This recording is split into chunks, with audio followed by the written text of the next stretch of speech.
Ito po sa master bedroom. Ayan. Tuklap na rin. Dito dumaan ng tubig. Ayan. Ayan po. Tapos dito yung mga sealant, ano na po siya, bakbak na. Ayan. Ito po.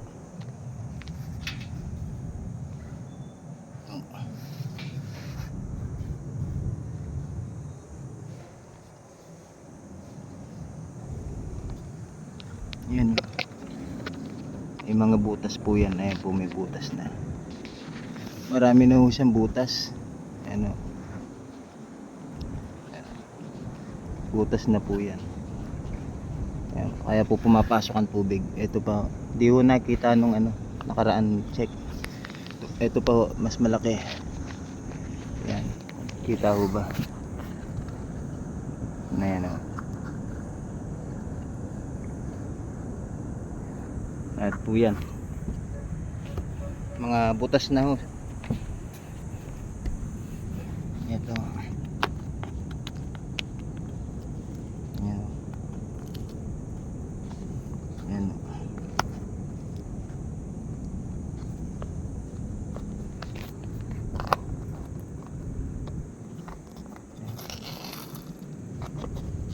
Kailan na ho. Ito pala yung inspection ko ng maigi. Ayan ho, mga may butas na ho.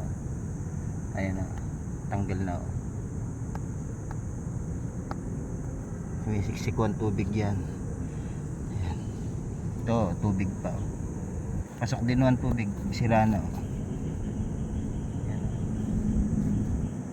Ayan ho, halos lahat ho ng ano, bintana sa ibabaw. Ito po.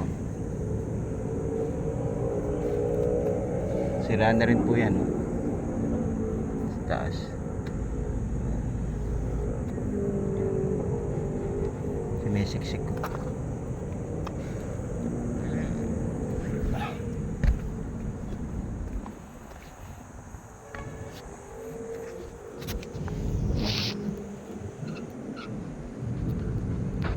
Naglilik na rin ho to. Ayan.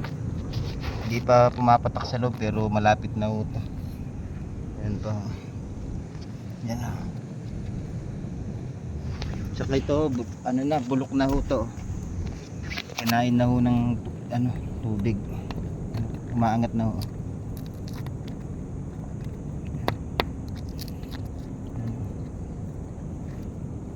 Ito. Kailangan ho itong ano, i-reframe. Basaw yan. Pasok na ho yung tubig.